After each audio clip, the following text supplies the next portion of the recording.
Shalom, povo lindo que vai morar no céu. Bom dia, que Deus abençoe nosso dia. Seja um dia repleto de bênção, de paz, guardado pelo nosso Senhor e Salvador Jesus Cristo.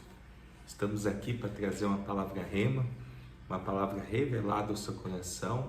Em nome de Jesus, pegue a sua Bíblia, vamos se alimentar desse devocional em nome de Jesus, amém?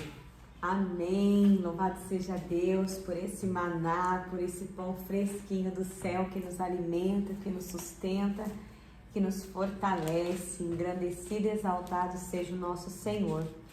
Aqui neste capítulo 11 nós vamos ver aqui como que Salomão ele se corrompeu, né? Onde será que ele se perdeu? O que será que deu errado? Logo no início nós temos a resposta, amém? Diz assim o texto: ora, além da filha de Faraó, amou Salomão muitas mulheres estrangeiras, moabitas, amonitas, edomitas, sidônias e etéias, mulheres de nações de que havia o Senhor dito aos filhos de Israel: não caseis com elas, nem casem elas convosco, pois vos perverteriam o coração, para seguirdes os seus deuses. A esta se apegou Salomão pelo amor. Tinha 700 mulheres princesas e 300 concubinas, e suas mulheres lhe perverteram o coração. Sendo já velho, suas mulheres lhe perverteram o coração para seguir outros deuses, e o seu coração não era de todo fiel para com o Senhor seu Deus, como fora o de Davi seu pai. Salomão seguiu a Astarote, deusa dos Sidônios, e a Milcom, abominação dos Amonitas. Assim fez Salomão o que era mal perante o Senhor, e não perseverou em seguir ao Senhor como Davi seu pai. Nesse tempo edificou Salomão um santuário a Quemos, abominação de Moabe, sobre o monte fronteiro a Jerusalém, e a Moloque, abominação dos filhos de Amon. Assim fez para com todas as mulheres estrangeiras, as quais queimavam incenso e sacrificavam a seus deuses. Que triste, não? Salomão começou bem, mas terminou mal. Afinal, né, que garantia tem uma pessoa que vai seguir a vida toda como cristã, crendo em Deus, né? Nós vemos aqui um homem sábio, um homem culto, né, que adquiriu o trono do pai dele. Deus deu sabedoria e mesmo assim deixou-se corromper pela idolatria. Algo que a gente vê que Davi ele errou, ele pecou, mas nunca ele cometeu o ato de idolatria, né, de levantar altares a outros deuses, de adorar a outros deuses. E assim, amado, na medida que ele foi envelhecendo, ele foi deixando-se contaminar e se levar, né, pelas heresias, por esses deuses, que foi entrando de uma forma raçoteira no seu reino através dessas mulheres, e de uma forma muito sutil. E assim também na nossa vida, nós temos que vigiar a todo tempo, porque não são as grandes coisas que derrubam uma pessoa, mas sim a pessoa, quando ela não tropeça numa grande pedra. Às vezes uma pequena pedra faz com que ela venha cair. A gente vê aqui um reinado sendo destruído ao longo do tempo, ou seja, pequenas coisas que vão entrando no reinado, e quando você vê, acontece o ápice. Se foi Icabote, né, como diz, se foi a glória de Israel. Então isso nós também devemos trazer para a nossa vida, porque aliança, né, a pessoa ela vai se aliançando com pessoas que não conhece, né, vai se relacionando com essas pessoas sem buscar, né, a orientação de Deus, sem orar, e aí é uma vida toda perdida, né? Quanto mais a pessoa deveria fazer o quê? Aguardar, esperar, ver se verdadeiramente é a vontade de Deus, né? A pessoa não espera 5 anos para se casar, para escolher a pessoa certa, e acaba se precipitando. Então você vê trazendo para o dia de hoje, quantos casamentos, quantos lares não são destruídos porque a pessoa foi afoito, foi deixando se levar pela emoção, acabou casando, acabou tendo filhos, e aí quando você vê, já tá, né, não é bem aquilo que se planejou. Mas aqui fica um ensinamento, né? Aqui fica um ensinamento para os nossos dias, que para você ver, né, um homem tão sábio que foi Salomão, ainda assim, né, acabou terminando mal, fez o que era mal diante do Senhor. E aí, a partir do versículo 9, olha que triste, né? O subtítulo: A ira de Deus contra Salomão. Pelo que o Senhor se indignou contra Salomão, pois desviara o seu coração do Senhor, Deus de Israel, que 2 vezes lhe aparecera. E acerca disso lhe tinha ordenado que não seguisse a outros deuses. Ele, porém, não guardou o que o Senhor lhe ordenara.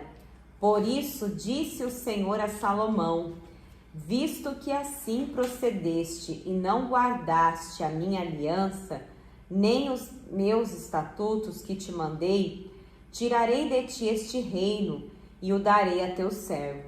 Contudo, não o farei nos teus dias por amor de Davi teu pai. Da mão de teu filho tirarei. Todavia não tirarei o reino todo. Darei uma tribo a teu filho, por amor de Davi meu servo, e por amor de Jerusalém que escolhi. Levantou o Senhor contra Salomão um adversário, Hadad, o edomita. Este era da linhagem real de Edom.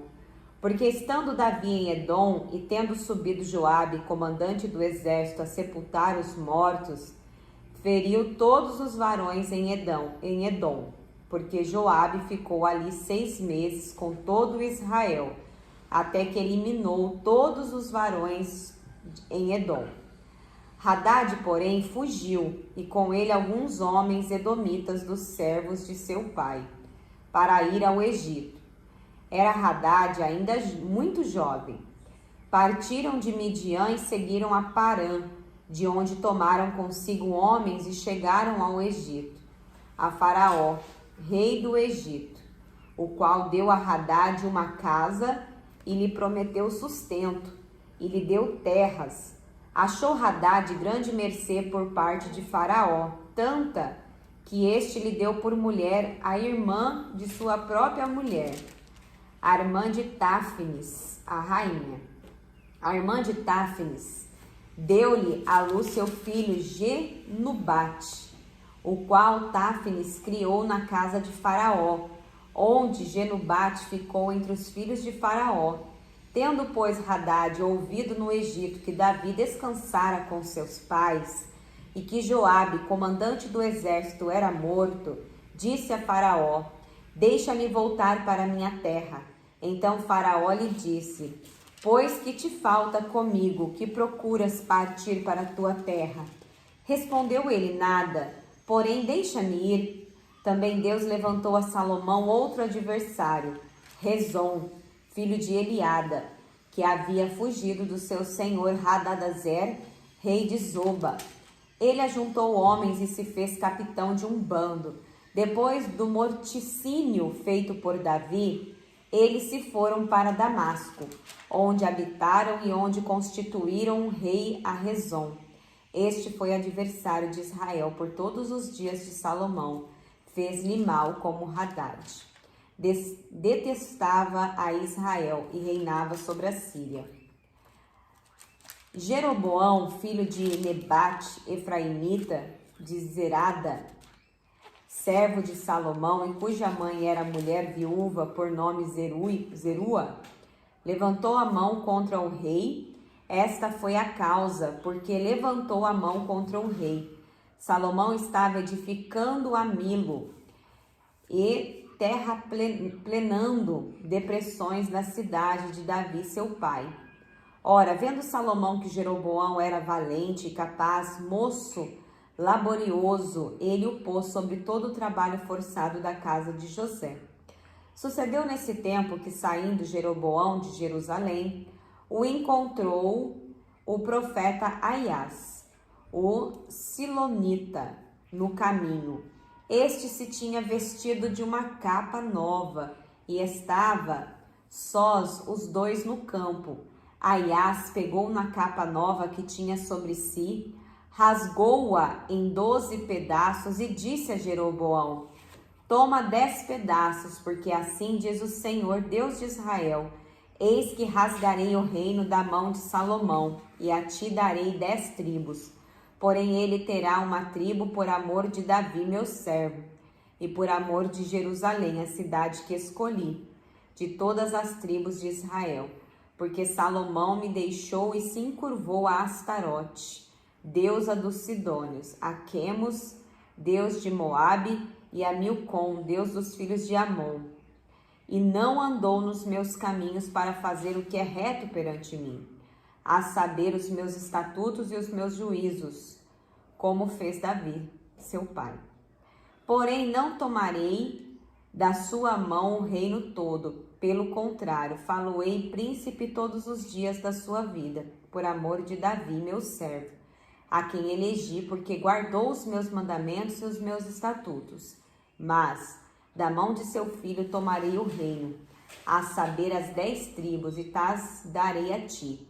E a seu filho darei uma tribo, para que Davi, meu servo, tenha sempre uma lâmpada diante de mim, em Jerusalém, a cidade que escolhi para ali o meu nome.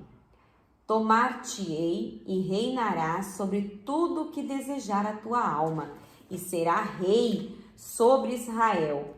Se ouvires tudo o que eu te ordenar, e andares nos meus caminhos, e fizeres o que é reto perante mim, guardando os meus estatutos e os meus mandamentos, como fez Davi, meu servo, eu serei contigo.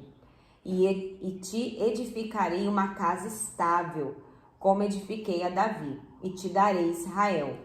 Por isso afligirei a descendência de Davi. Todavia, não para sempre, pelo que Salomão procurou matar a Jeroboão.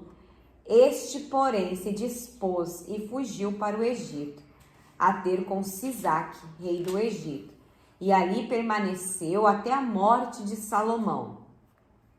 Quanto ao mais, atos de Salomão, e tudo quanto fez, e a sua sabedoria, porventura não estão escritos no livro da história de Salomão? Foi de 40 anos o tempo que reinou Salomão em Jerusalém, sobre todo Israel. Descansou com seus pais e foi sepultado na cidade de Davi, seu pai. E Roboão, seu filho, reinou em seu lugar. Glórias a Deus. Agora aqui começa meio esse pedaço que fala de Roboão e Jeroboão. Sempre para mim no meio do caminho vai ficando confuso.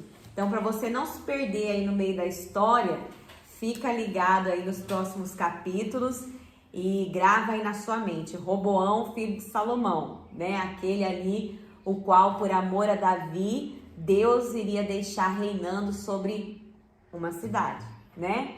E ali, Jeroboão, que é aquele que foi escolhido, né? Iria ter ali o reinado das outras tribos. É algo assim que a gente vê que é triste por um lado, mas por outro que salta aos olhos é a fidelidade de Deus para com o seu servo, Davi. Porque sempre a Bíblia dá ênfase, né? Por amor a Davi. E aqui no meio do contexto eu acho muito lindo que a Bíblia ressalta Davi como uma lâmpada, né?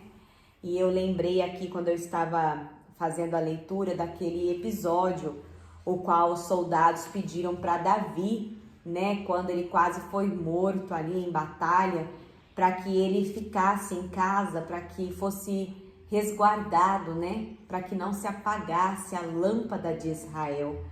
Então eu vejo assim, né, que por mais sabedoria que uma pessoa tenha, se ela não tiver temor ao Senhor, de nada adianta, né?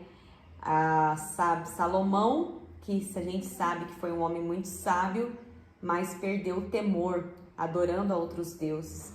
E Davi foi fiel ao Senhor até o final, né? Tendo temor ao Senhor Deus. Então é algo muito interessante que muito nos ensina. A gente vai ver no próximo capítulo então a divisão aí das tribos, Jeroboão vai ficar com as 10 tribos do norte, né? E Roboão vai ficar ali como o rei de Judá. Deus, né, guarda ali Judá, porque é de Judá que vai vir, né, o rei, mestre dos mestres, senhor dos senhores, né, o Senhor Jesus. E nós vamos ver ao longo da história, né, o que vai acontecer com essas 10 tribos, né, que ficaram com Jeroboão. Jeroboão que vai criar ali capitais, né, em Dan, em Betsaida, ali, para que o povo não desça para adorar o Deus vivo em Israel. Então vai acontecer algumas situações aí. Esse é um spoiler dos próximos capítulos. Fica conosco, porque eu creio que vai ser bênção em nome de Jesus. Amém? Amém. Vamos orar? Senhor meu Deus e amado Pai, nós te damos graças, Senhor, pelo dom da vida, pelo privilégio, Senhor, de mais um dia poder abrir os nossos olhos, de mais um dia, Senhor, podemos estar aqui se alimentando, Senhor, da Tua Palavra. Sabemos, Senhor, que não é fácil, Senhor, que na vida nós não estamos isentos, Senhor, de passar, Senhor, por situações, por dissabores, mas nós precisamos, Senhor, todos os dias estar, Senhor, alicerçado na Tua Palavra, nos fortalecendo como pessoa, nos fortalecendo espiritualmente, Senhor, para que a gente não venha cair em tentação, para que a gente não venha desviar os nossos olhos, o nosso foco, Senhor, a outros deuses, deuses pagãos, Pai, que muitas das vezes nós deixamos nos iludir, deixamos nos levar, né, por essas coisas, e isso faz com que a gente se distancie do Senhor, Pai. Não permita que isso aconteça, Senhor. Nos ajuda na nossa fraqueza a estar todos os dias, Senhor, se alimentando, Senhor, a nossa carne com Teu Espírito, com a Tua Palavra, que edifica, que nos faz ser humanos melhores, Pai. Abençoa, Senhor, o nosso lar, a nossa casa, a nossa família, que nunca falte, Senhor, a provisão do Senhor, e que as bênçãos que enriquecem e não acrescentam dores esteja, Senhor, sobre cada lar, cada família que assiste esse canal. Brinda, Senhor, coloca um cerco em volta dessa pessoa, de forma que nenhum dardo inflamável do maligno, nenhuma flecha, Senhor, do engano venha sobre essa casa. Em nome do Senhor Jesus eu lhe peço, Senhor. Guarda, Senhor, porque assim como diz a sua palavra no Salmo 127, se o Senhor não guardar a casa, em vão vigia a sentinela, Pai. Então nós cremos, Senhor, que não adianta, Senhor, a gente ter uma segurança terrena se o Senhor não guardar a nossa vida, a nossa família. É o que eu lhe peço e já te agradeço em nome de Jesus. Amém. E graças a Deus. Lâmpada para os meus pés é a palavra do Senhor, e luz que clareia nosso caminho. Que Deus abençoe seu dia. Shalom.